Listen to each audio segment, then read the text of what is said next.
konsumsi dalam negeri, kita sebutnya dulu CIG X-M. Jadi C-nya itu consumerism, I-nya investment, G-nya government spending, X-M itu net export. Consumerism itu tuh dari ekonomi dalam negeri, di mana orang-orang Indonesia ya mencintai produk dalam negeri lah istilahnya. Indonesia soalnya banyak impor dari luar negeri, contoh beras aja ngimpor dari India. Harusnya Indonesia tuh dulu pas zamannya Soeharto tuh bangga.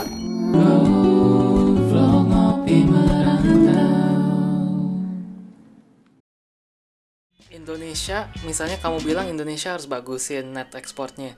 Ya belum tentu ini bisa majuin Indonesia, tergantung nature of economy Indonesia tuh kayak gimana. Kalau Amerika perlu net export yang tinggi, soalnya Amerika net exporter, mereka banyak kemajuan ekonomi Amerika tuh banyak dari X-M-nya. Kalau Indonesia misalnya lebih ngandelin C, consumerism-nya, ya kita naikin consumerism dalam negara. Makanya ada 4 poin itu, bukan cuman dari exporting doang. Ya, tapi ya misalnya kalau ekspor kita minus, kita ini bisa dinaikin sama 3 yang lain. Benar, itu maksud Koko di sini mau debat atau pengen diskusi sih? Ya maksudnya apa kan ya? Koko bukan cuma ngomongin ekspor ya? Ya, aku kurang tahu nature of ekonominya Indonesia kayak gimana. Itu Koko ngomongin sejarah. Oke, jadi itu dari ekspor. Topik podcast ini apa sih? Kenapa rupiah ngomongnya banyak banget? Ingat gak? Oke, artinya kita udah melenceng banyak banget sekarang jadi tiba-tiba. Ya enggak lah, itu kan sekarang solusi ya, gimana caranya memperbagus rupiah. Oke. Sekarang segmen terakhir, solusi. Ini bukan podcast baru. Iya tahu, bukan podcast baru, tapi emang ini segmen terakhir. Yes. Tahu maaf, Rimen ngoceh kelamaan. Apa ngoceh kelamaan? Itu masukin semua. Ya udah. Nomor 4 dari paling penting, government spending. Kenapa government spending? Government spending, contoh DPR, satu anggota dapat 104 juta. Sekarang DPR anggota ada berapa? 400-500 anggota kalau nggak salah. Terus dari korupsi pemerintah, dari proyek-proyek contoh kayak Cortex. Cortex itu budgetnya berapa? Budget segede GPT, terus jadinya kayak apa? Cortex itu apa? Cortex, kamu nggak tahu Cortex? Project AI buat pajak Indonesia. Itu kan jadi meme ya. ChatGPT, budgetnya segede Cortex, jadinya kayak ChatGPT. DeepSeek, budgetnya lebih kecil dari ChatGPT, jadinya kayak DeepSeek.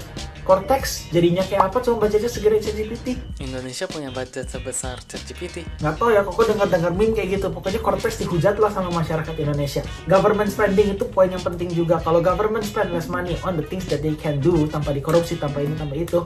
Contoh dari 17/8 ini, kalau 17/8 ini bisa diimplementasikan dengan hukuman perampasan aset koruptor, struktur government, di mana government tuh kayak yang korup-korup dihilangin, yang nggak korup-korup dimasukin. Jadi itu salah satu caranya dari 4 cara itu untuk. Tapi government spending kan harus naik. Ya government spending naik, cuma bukan berarti naik itu nggak kira-kira, maksud Koko. Naiknya di bidang-bidang yang di bidang-bidangnya diperlukan. Contoh infrastruktur, lihat jalan-jalan di Indo kayak gimana, lihat public transport gimana, macet-macet di mana-mana.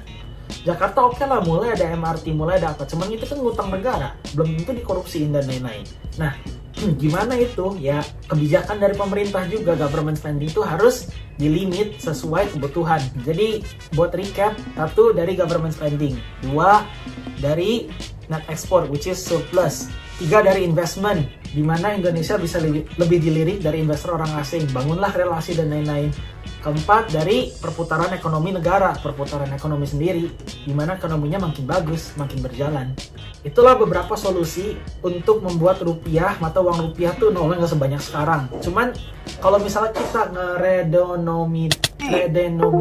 redenomisasi, itu tuh cuman jalan cepat yang berujungnya malah jadi inflasi lagi, dan itu tidak bagus. Makanya yang bagus tuh apa? Gradual and slow appreciation of the currency. Itu yang Koko udah diskusiin ibu di awal tadi barusan. Kenapa begitu nolnya tiba-tiba jebret satu hilang, orang-orang pada kaget semua kan? Alasannya gara-gara gunting Safarudin, redenominasi dan lain-lain. Kalau gimana caranya biar lebih gradual, biar lebih enak? Ya itu solusinya yang barusan kau ngomong. That's the main point of this podcast. Dan contoh, kalau pemerintah tidak bisa mengeluarkan kebijakan seperti itu, solusi untuk orang biasa seperti kita gitu sebagai retail, ya sama seperti orang-orang dulu, jangan nabungnya di rupiah. Kalau misalnya rupiah terlalu fluctuate, nabungnya di aset, jangan nabung di duit fiat. Aset seperti gold, oil, komoditi yang lain, silver. Terus kalau misalnya nggak 3 itu, bisa di properti. Kalau misalnya nggak di properti, aset cryptocurrency, Bitcoin gitu contohnya. Bitcoin itu solusi, soalnya bukan berarti Bitcoin bakal naik terus. Koko yakin juga tahun depan kayaknya bakal jeblok kayak 65% kali ya. Cuman Bitcoin itu tuh satu komoditi atau aset yang scarce, dimana ada limited supply-nya tuh segitu-segitu aja. Dan orang gak bisa asal print duit kayak yang barusan kau ngomong di depan. Kalau government tiba-tiba ngeprint duit, ting, supply-nya makin banyak, dimana itu ya seperti yang diskusiin di kartu Pokemon. Bitcoin tuh solusi kenapa? Soalnya untuk mendapatkan satu Bitcoin, itu tuh dengan sistem namanya Proof of Work. Proof of Work itu tuh satu komputer harus nge-solve beberapa mathematical equation yang susah untuk nge-mine satu Bitcoin. Dan makin halving, reward dari satu blok yang solve itu makin dikit.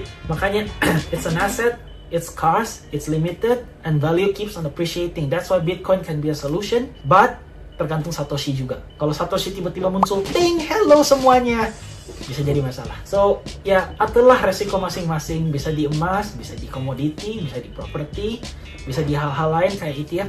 Kalau misalnya saham contohnya, saham Amerika itu tuh instrumen investasi di luar negeri yang emang sudah menjadi sentral lah. Kenapa Amerika bisa kaya? Pertama ya dari central market capitalnya itu. Kalau misalnya orang-orang Indonesia aja investasi saham Amerika, orang-orang Thailand investasi saham Amerika, bukan berarti aku nggak invest ke saham Amerika loh ya. Bukan berarti saham Amerika tuh nggak bagus. Bisa dibilang ada beberapa yang bagus, ada beberapa yang jelek. Kalau misal kita invest ke saham atau ke invest negara asing, kita tuh memperkaya negara luar dengan memperkaya diri kita sendiri.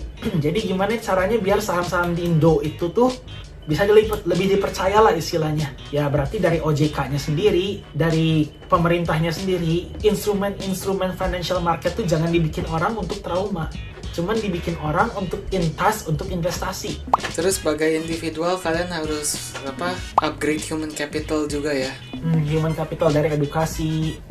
Contoh kan sayang juga ya, orang dari Indonesia kuliah luar negeri ke Singapura, tiba-tiba pikir-pikir, wah aku sekarang di Singapura, aku udah dapat degree. Dibanding aku ngebagusin Indonesia, mending aku kerja di Singapura aja deh. Kenapa ya? Soalnya kita lebih diapresiasi di sini dibanding negeri sendiri. Gimana nih caranya biar negeri kita sendiri tuh lebih ngeapresiasi orang-orang yang kuliah, yang belajar tinggi-tinggi, biar kita tuh emang lebih diapresiasi gitu. Itu ya kebijakan pemerintah juga, antara dari UMR kah, dari grants lewat bisnis kah, dari daerah-daerah regional, kira-kira UMKM itu disupport sama pemerintah biar kita tuh bisa support nge-hire skilled labor lah, setidaknya tenaga kerja yang punya skill, yang punya pengalaman, yang punya info dan input dari luar atau berpendidikan tinggi. Sekarang pemerintah Indonesia kan udah salah satu contoh, udah ada ngeluarin beasiswa seperti beasiswa Garuda yang sudah didiskusi di beberapa episode kemarin, dimana mereka sekolahin anak-anak Indonesia ke luar negeri tapi suruh balik lagi. Dibanding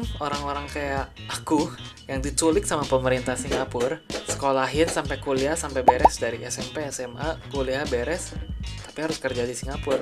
Ini Koko agak nggak setuju nih ya sama Timothy Ronald. Ini sangat tidak setuju Koko. Dia pernah ngomong, Anda kalau misalnya di dalam negeri aja nggak bisa dapat kerja, nggak bisa sukses, gimana lu keluar? Kalau misalnya lu keluar, bego gitu. Dia kan pernah ngomong gitu ya. Itu Koko sama sekali tidak setuju. Kenapa? Soalnya orang-orang berpendidikan tinggi, orang-orang yang emang bisa mengembangkan negara di luar negeri seperti Australia, di Singapura dan lain-lain, itu tuh sangat apresiasi sama negara. Jadi dari gajinya, dari dari gajinya, dari superannuation, dari peluang-peluang yang bisa dikasih untuk kita itu tuh sangat banyak di luar negeri. Dan cari kerja itu nggak sampai segombrong-gombrol orang ke kantor pekerjaan gimana sampai panas-panas, baris-baris, ngituin CV itu apa ya, lamaran kerja sampai desek-desekan. Enggak, di luar negeri nggak sampai kayak gitu kok. Kita cukup apply di SIK, kita cukup apply di di sik.com.au, di Jora, meskipun susah gitu ya cari kerja, cuman nggak separah itu apa yang kata dia ngomong gitu loh. Merantau ke luar negeri itu sebuah opportunity untuk orang yang bisa diituin untuk antara satunya contoh seperti Koko kerja di luar negeri, Koko dapat duit dari sini, Koko ngembangin usaha di Indo. Kenapa? 1, buka lapangan pekerjaan, iya.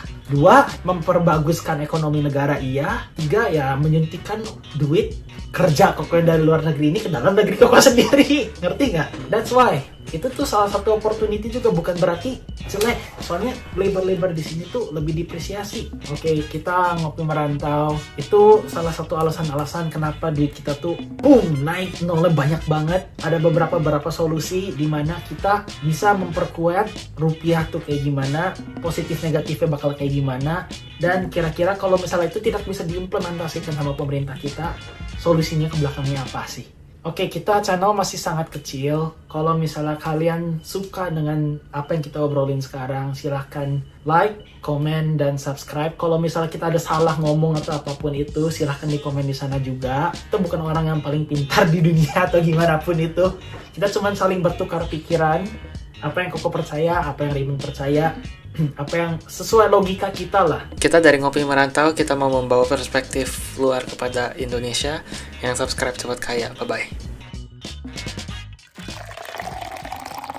Hey, jangan skip dulu video ini. Percaya nggak kalian kalau aku bisa bikin kartu ini melayang ya?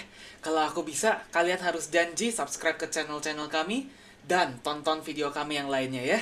Ayo kita lihat. Hey, melayang beneran ini.